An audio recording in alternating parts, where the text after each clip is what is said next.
مزاحیہ ادب اور ایک خاص قسم کی انشائیہ نگاری میں بھی منٹو بلند مقام کے دعویدار ہو سکتے تھے، جن کے قلم سے اردو مزاح و ظرافت کو توانائی نصیب ہوئی۔ منٹو کے مضامین بھی ان کی دوسری تمام تخلیقات کی طرح ان حیت گدائیوں کو پیش کرنے کا وسیلہ ہیں جو منٹو کے حقیقی چوکھٹے میں فٹ نہیں بیٹھ پاتے۔ دراصل منٹو کا تعلق ایک ایسی نسل سے تھا جس نے ایک نئی دنیا کی تعمیر کا خواب دیکھا تھا۔ وہ ایک مثالی دنیا تعمیر کرنا چاہتا تھا۔ اس دنیا کی ہر شے مثالی تھی، ہر شخص، ہر کردار مثالی تھا۔ اس نے جو پیمانے وضع کیے تھے وہ بھی مثالی تھے، اس لیے ان کی موجودہ دنیا کی کوئی بھی چیز اس پیمانے پر پوری نہیں اترتی تھی۔ اس پر ترہ یہ تھا کہ ایک بڑا طبقہ تھا جو اپنے آپ کو مہذب کہلوانے پر مصر تھا، اور فہام میں شرفا کے طور پر پہچانے جانے والے یہ لوگ کھانے پینے، لباس، اطوار، رسم و رواج اور زندگی گزارنے کے جس طرز کو اپنائے ہوئے تھے، اس میں تصنع کا عمل دخل کچھ زیادہ تھا۔ یہ تہذیب قلعی کیے ہوئے ان برتنوں کی طرح تھی جن کی ساری چمک قلعی اترنے کی ہی منتظر ہوتی ہے۔ منٹو اور اس کی نسل کے لوگوں کو یہ تصنع، یہ قلعی پسند نہ تھی، اس لیے وہ سماج، تہذیب اور ان نام نہاد شرفا کے چہرے پر پڑے نقاب کو نوچ کر پھینک دینا چاہتے تھے، اس قلعی کو کھرچ دینا چاہتے تھے۔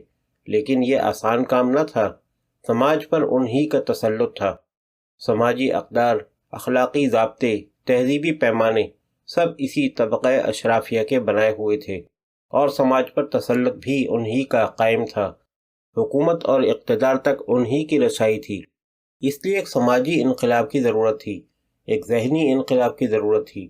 منٹو اور اس کی نسل کے ادیبوں کو ایک گنجلک صورتحال کا سامنا تھا۔ وہ جدید عہد کی نعمتوں کا خیر مقدم بھی کرنا چاہتے تھے، لیکن اس کے نتیجے میں جو مکانیت سماج میں آنے والی تھی اس سے خوفزدہ بھی تھے۔ وہ اپنے عہد کے سماج میں داخل اخلاقی پسماندگی کا سدباب چاہتے تھے، لیکن انہیں یہ بھی احساس تھا کہ زندگی کی حاجتیں زیادہ تر برائیوں کی وجہ سے ہوتی ہیں۔ جب تک انسان کی بنیادی ضرورتیں پوری نہیں ہو جاتی، اس وقت تک اسے اخلاقیات کا پابند نہیں بنایا جا سکے گا۔ جب تک ملک غلام تھا، ان سارے مسائل کے لیے اسے ذمہ دار سمجھا جاتا رہا۔ لہذا قوم نے انگریزوں کے انخلا کو فرض اول قرار دیا۔ ہر طبقہ، ہر فرقہ، ہر ذات اور ہر صوبے کے لوگوں نے یہ فرض کر لیا کہ انگریزوں کو ہٹائے بغیر ملک کو اور اس کے افراد کو اس صورتحال سے نجات نہیں دلوائی جا سکتی۔ لہذا سارا نشانہ انگریزوں کے خلاف تھا، یا پھر ان کے خلاف جو ان کے طرفدار تھے۔ ان کے خلاف جو زبان استعمال ہو سکتی تھی اس میں تلخی کا عنصر زیادہ تھا، ایک ذہنناکی اور طنزیہ لہجہ غالب تھا۔ لیکن جب آزادی کے بعد تقسیم وطن، ہجرت، فرقہ وارانہ فسادات، بدعنوانی، کرپشن اور عام آدمی کی بے بضاعتی ان ادیبوں کو جھیلنی پڑی تو ایسا لگا جیسے پیر کے نیچے سے زمین نکل گئی۔ یہ داغ داغ اجالا نہ قابل اعتنا تھا اور نہ ہی قابل رشک۔ اس لیے لہجے میں شکست کا احساس اجاگر ہونے لگا۔ خوابوں کے ٹوٹنے کا کرب لہجے میں در آیا۔ تلخی تو تھی لیکن ایک سنجیدگی اور درد کے ساتھ، طنز تو تھا لیکن خندہ پیشانی کے ساتھ۔ منٹو کے مضامین کے ابتدائی دونوں مجموعوں کے مضامین کے لہجے اور اسلوب میں جو فرق ہے وہ اسی تناظر میں سمجھا جا سکتا ہے۔ منٹو کے مضامین کا پہلا مجموعہ، منٹو کے مضامین، سن 1942 میں اردو اکیڈمی لاہور کے زیر اہتمام شائع ہوا تھا، اور دوسرا، تلخ ترش شیریں، ادارہ فروغ اردو لاہور کے توسط سے سن 1954 میں، یعنی ایک آزادی سے قبل، اس وقت شائع ہوا تھا جب آزادی کی تحریک فیصلہ کن مرحلے میں داخل ہو چکی تھی، اور دوسرا آزادی کے بعد جب حالات انتہائی صبر آزما ہو رہے تھے۔ ان دونوں مجموعوں کے مضامین سے متعلق ان پر تحقیق کرنے والی غیر ملکی اسکالر فلیمنگ نے لکھا تھا، یہ دونوں مجموعے ایک دوسرے سے خاصے مختلف ہیں، خیالات کے اعتبار سے بھی اور طرز تحریر کے اعتبار سے بھی۔ فلیمنگ نے بڑے ہی اجمال کے ساتھ ان مضامین کی شمولیت کا جائزہ لیا ہے۔ پہلے مجموعے میں کل 20 مضامین شامل ہیں، جن میں سے 9 10 صفحات سے کم کے ہیں اور باقی 11 63 صفحات تک کے۔ چھیڑ خوباں سے چلی جائے اسد، اور کچھ نہیں تو عداوت ہی سہی، عورتوں سے کی جانے والی چھیڑ چھاڑ سے متعلق ہے۔ منٹو نے بڑے ہی شگفتہ انداز میں مردوں کی نفسیات، ان کی حرکتوں اور عورتوں کے رد عمل کو پیش کیا ہے۔ باتیں دیہاتی بولیاں، ہندی اور اردو، اگر اور ترقی یافتہ قبرستان جدید دور کے حیت کرائیوں کا آئینہ خانہ ہیں۔ ہندوستان کو لیڈروں سے بچاؤ اور ایک اشک آلود اپیل میں جدید عہد کی سیاست کا مذاق اڑایا گیا ہے۔ یہ دوسرا مضمون ہندو مسلم فساد سے بھی متعلق ہے۔ شریف عورتیں اور علمی دنیا اور ہندوستانی صنعت فلم سازی پر ایک نظر ہندوستانی فلم انڈسٹری کی سفید و سیاہ کا شوخ پورٹریٹ ہے۔ سوویت یونین سے متعلق دو مضامین، سرخ انقلاب اور میکسم گورکی، بھی اس مجموعے میں شامل ہیں، جس سے انقلاب روس اور مارکسزم سے منٹو کی قربت کا اندازہ لگایا جا سکتا ہے۔ کسان، مزدور، سرمایہ دار، زمیندار، مجھے ایک شکایت ہے، لوگ اپنے کو مدہوش کیوں کرتے ہیں؟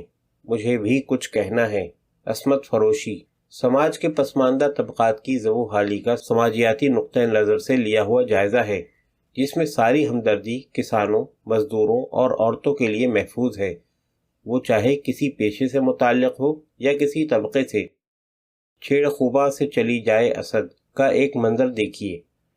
یورپ میں جہاں ترقی پسندی کا دور دورہ ہے اور تہذیب و تمدن کی چولی کے بند کھلے ہوئے ہیں، حسرتیں کم ہیں اور وشل زیادہ ہیں، لیکن اس کے باوجود وہاں چھیڑ چھاڑ عام دیکھنے میں آتی ہے۔